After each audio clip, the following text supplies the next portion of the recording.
बचपन में सुना था कि जयपुर को पिंक सिटी कहते हैं, तो मैंने सोचा चलो देखते हैं कि इन दीवारों के रंगों को कहानियों में बदला जा सकता है या नहीं। तो चलो पता करते हैं।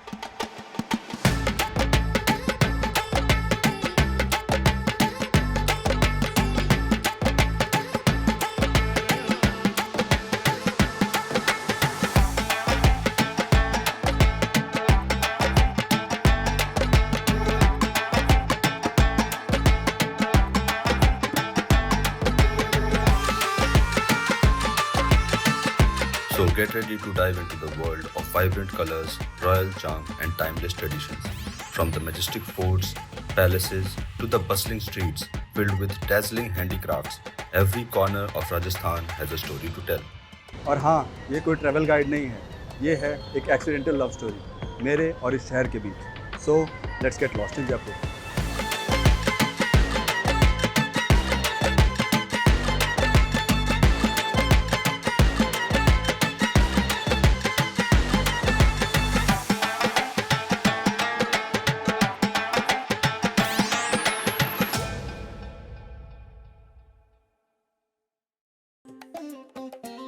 जयपुर ये सिर्फ एक शहर नहीं बल्कि एक इमोशन है। ये इंडिया के one of the most colourful cities में से एक माना जाता है, जहां कदम रखते ही यहाँ की हवेलियाँ, लेक्स, गार्डन्स आपको राजपूत एरा में वापस ले जाएंगे। ये इंडिया के one of the first plan cities में से एक है, जिसे महाराजा सवाई जयसिंह सेकंड ने 18th सेंचुरी में बनवाया था। सिटी का लेआउट वास्तुशास्त्र पर बेस्ड है और ग्रिड पैटर्न में रोड्स 90 डिग्री पे कट करते हैं और जगह जगह पर आपको चौपर यानी पब्लिक स्क्वायर्स दिखेंगे, जो कि रोड से लगभग 3 गुना चौड़ी होती है। Right now I am at a famous landmark of Jaipur called पत्रिका गेट। इसे गेटवे ऑफ जयपुर के नाम से भी जाना जाता है और 2016 में बनने के बाद से ये यहाँ के लोकल्स और टूरिस्ट के लिए एक परफेक्ट स्पॉट है। सुबह सुबह लोग यहाँ वॉक कर रहे होते हैं, बच्चे स्केट्स और खेल रहे होते हैं। Patrika gate Rajasthani art and culture का एक जीता जागता प्रतीक है। इसकी दीवारों पर ब्यूटीफुल कार्विंग्स और वाइब्रेंट लाइफस्टाइल्स की पेंटिंग्स बनी है, जिसमें मेनली पिंक कलर का इस्तेमाल किया गया है। और हाँ, इंस्टाग्राम के ट्रेंडिंग रील्स के लिए ये एक परफेक्ट लोकेशन है and that is why this place is also called as photographers paradise.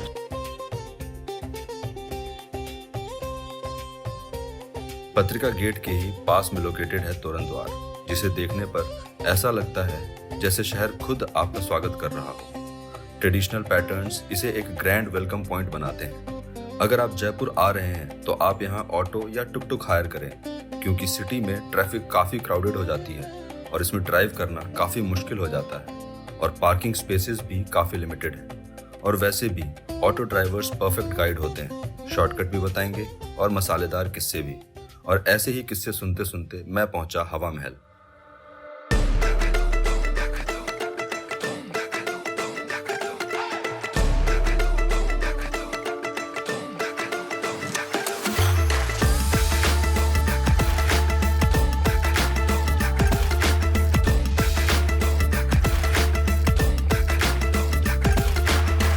Did you know हवा महल दुनिया की सबसे ऊंची बिल्डिंग है जो बिना किसी फाउंडेशन के बनी है और पूरी दुनिया से लोग इसे देखने आते हैं and of course to get their photos clicked in front of it. Hawa Mahal को ताज के आकार में बनाया गया है। कुछ लोग इसे भगवान श्री कृष्ण के मुकुट से भी कंपेयर करते हैं, क्योंकि महाराजा सवाई प्रताप सिंह, जिन्होंने इसको 1799 में बनवाया था, वो भगवान श्री कृष्ण के बहुत बड़े भक्त थे। हवा महल में टोटल 5 फ्लोर और 953 खिड़कियां हैं और आपको जानकर हैरानी होगी कि इस 5 मंजिले इमारत में कोई सीढ़ियां नहीं है, बल्कि यहाँ रैंप बनवाए गए हैं ताकि शाही राजपूत महिलाओं के पालकियों को रैंप पर से ले जाना आसान होता था। उन दिनों पर्दा प्रथा का पालन काफ़ी सख्ती से किया जाता था और शाही महिलाओं को अजनबियों को चेहरा दिखाने की परमिशन नहीं होती थी। यही कारण था कि राजा ने हवा महल बनवाया था, ताकि ये शाही महिलाएं बाहर की होने वाली डे टू डे एक्टिविटीज़ और सेरेमनीज़ को इन खिड़कियों से देख सके, वो भी बिना किसी को चेहरा दिखाए। हवा महल की असली खूबसूरती इसे बाहर से देखने पर नजर आती है और इसके ऑपोजिट साइड में कई रूफटॉप कैफेज हैं, जहां से हवा महल का शानदार नज़ारा देखने को मिलता है। हवा महल एक आर्किटेक्चरल वंडर है और ऐसा ही एक और मास्टरपीस हमें देखने को मिलता है पास ही में लोकेटेड जंतर मंतर में। जंतर मंतर 19 एस्ट्रोनॉमिकल इंस्ट्रूमेंट्स का एक यूनिक कलेक्शन है जिसे राजा सवाई जय सिंह ने 1734 में बनवाया था। And this place is also considered as a UNESCO world heritage site. India में टोटल ऐसे 5 जंतर मंतर हैं जो कि लोकेटेड हैं दिल्ली, जयपुर, उज्जैन, वाराणसी और मथुरा में। What makes this Jantar Mantar special is the world's largest stone sundial, Samrat Yantra, which you can see behind me. It is 27 meters tall and it can measure time up to an accuracy of within 2 seconds.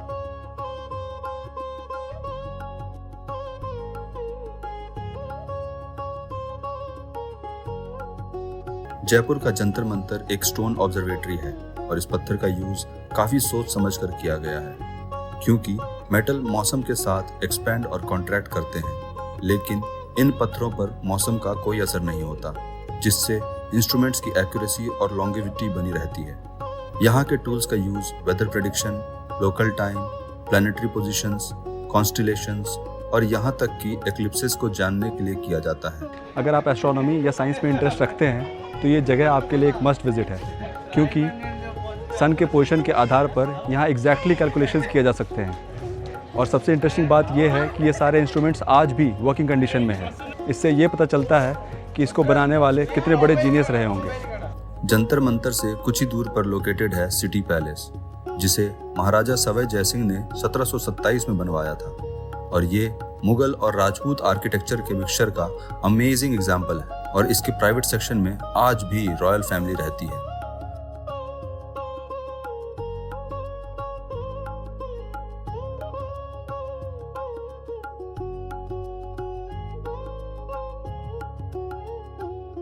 Palace के अंदर मुबारक महल है, जिसे palace of reception के नाम से भी जाना जाता है। इसे अब म्यूजियम में कन्वर्ट कर दिया गया है, जहां रॉयल कॉस्ट्यूम्स डिस्प्ले किए जाते हैं, जिनमें महाराजा सवाई माधो सिंह के आउटफिट्स भी शामिल हैं। सिटी पैलेस में दीवाने आम है, जहां महाराजा पब्लिक मीटिंग्स करते थे। इसके अलावा दीवाने खास है, जहां ऑफिशियल मीटिंग्स होती थी। ये कॉन्सेप्ट मुगल आर्किटेक्चर से आया है। यहाँ 2 सिल्वर गंगा जली भी रखी हुई है, जिनकी कैपेसिटी 4000 लीटर्स की है, और इसे Guinness book of world records में सिल्वर का लार्जेस्ट सिंगल ऑब्जेक्ट का टाइटल मिला हुआ है। कहते हैं कि 1902 में जब जयपुर के राजा Sawai Madho Singh second king Edward 7 के कोरोनेशन सेरेमनी में गए थे, तो अपने साथ इन 2 विशाल गंगा जली में गंगा जल भर के इंग्लैंड तक ले गए थे, क्योंकि वो सिर्फ और सिर्फ गंगा जल ही कंज्यूम करते थे, इसलिए अपने साथ गंगा जल जो है कैरी करके ले गए थे। सिटी पैलेस में राजपूत वॉरियर्स की कई कहानियां बसी हैं। ठीक वैसे ही यह शहर उस परंपरा का हिस्सा है जहां लोगों ने अपनी विरासत को न सिर्फ इमारतों में बल्कि अपने दिलों में संभाल कर रखा है। राजस्थान के लोगों की एक खास बात है, उन्होंने अपनी धरोहर को रोजमर्रा की जिंदगी में जिंदा रखा है। कहते हैं राजस्थान 7 वार और 9 त्योहारों वाला प्रदेश है, मतलब हर वीक और हर सीजन यहाँ कोई ना कोई सेलिब्रेशन जरूर होता है। तभी तो जयपुर में कोई भी त्योहार हो, लोग आज भी शान से शामिल होते हैं।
रंग बिरंगे कपड़े, ढोल नगाड़े की धुन और मुस्कुराते चेहरे, सच में ऐसा लगता है जैसे राजपूत एरा में वापस आ गए। और ऐसे ही कई सेलिब्रेशंस का सदियों से गवाह रहा है पहाड़ियों की गोद में शांत खड़ा आमेर फोर्ट। शहर की रंगीन गलियों से दूर बसे इस फोर्ट में शूरवीरों की कहानियां आज भी गूंजती हैं।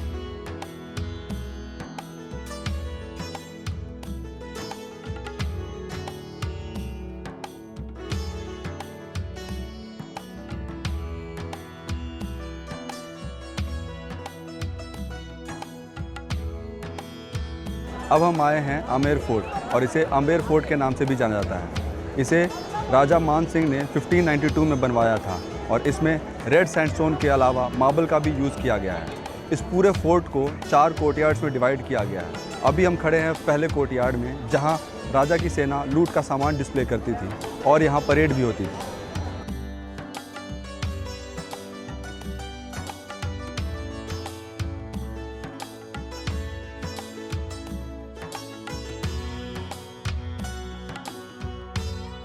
फर्स्ट कोर्टयार्ड से जैसे ही आगे बढ़ते हैं हम एंटर करते हैं सेकंड कोर्टयार्ड में, और सेकंड कोर्टयार्ड में एंटर करते ही हमें दिखता है दीवाने आम और दीवाने खास। दीवाने आम का यूज़ राजा जनरल पब्लिक के हियरिंग्स के लिए करते थे, वहीं दीवाने खास का यूज़ राजा अपने मिनिस्टर्स के साथ प्राइवेट मीटिंग्स के लिए करते थे।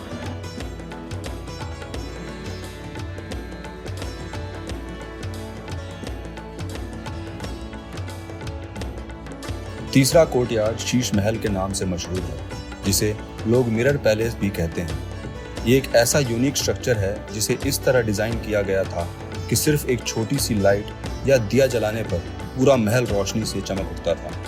और इसका कारण है यहाँ लगे हुए हजारों कॉन्केव मिरर्स। ये जगह इतनी आइकॉनिक है कि बॉलीवुड की कई मूवीज़ यहाँ शूट की गई हैं। थर्ड कोर्टयार्ड से आगे बढ़ते ही त्रिपोलिया गेट होकर हम एंटर करते हैं फोर्थ कोर्टयार्ड में।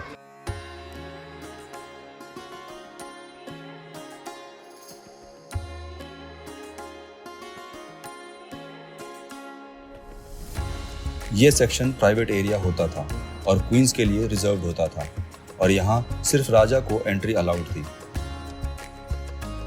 ये एरिया क्वींस के लिए प्राइवेसी और कंफर्ट को ध्यान में रखकर डिजाइन किया गया था। राजपूत आर्किटेक्चर पर मुगलों का काफी इन्फ्लुएंस रहा है और ये आमेर फोर्ट में प्रोमिनेंटली देखने को मिलता है। ये मेनली कल्चरल और पॉलिटिकल एक्सचेंजेस होने की वजह से होता था। ऐसे ही मुगल आर्किटेक्चर्स जैसे रेड फोर्ट, आगरा फोर्ट और फतेहपुर सीकरी में राजपूताना स्टाइल आर्किटेक्चर का इन्फ्लुएंस दिखता है, लेकिन इन दोनों आर्किटेक्चरल स्टाइल्स में काफ़ी डिफरेंसेस हैं। राजस्थान के फोर्ट्स मेनली डिफेंस पर्पजेज के लिए बनाए जाते थे, वहीं मुगल्स मेनली एस्थेटिक्स और डिज़ाइन को ध्यान में रख करके अपने फोर्ट्स डिज़ाइन करते थे। अब डिफेंस पर्पजेज के लिए क्यों बनते थे, इसके पीछे भी एक स्टोरी है। राजस्थान सेंट्रल एशिया यानी आज के ईरान से आने वाले ट्रेड रूट्स के लिए एंट्री पॉइंट्स पर लोकेटेड था। अब एंट्री पॉइंट्स पर लोकेटेड होने की वजह से कोई भी कंट्री जब इंडिया पर अटैक करती थी तो सबसे पहले राजस्थान, पंजाब और गुजरात जैसे स्टेट्स पर अटैक करती थी। राजस्थान के फोर्ट्स अपनी ग्रेटनेस के लिए दुनिया भर में मशहूर हैं। राजपूत राजाओं ने इन किलों को सिर्फ रक्षा के लिए नहीं बल्कि अपनी परंपरा, शान और कल्चर को दर्शाने के लिए भी बनाया। आज ये फोर्ट्स राजस्थान की कल्चरल आइडेंटिटी बन चुकी है।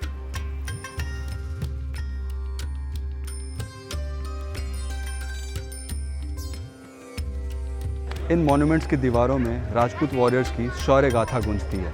उन्होंने हमारे देश के कल्चर और हेरिटेज को बचाने के लिए न जाने कितने सैक्रिफाइसेस किए, और पूरे राजस्थान में न जाने ऐसी कितनी कहानियां हैं जिन्हें हम आने वाले वीडियोस में कवर करेंगे। So with this, we come to the end of this Jaipur adventure. If you really like this video, like, share and subscribe.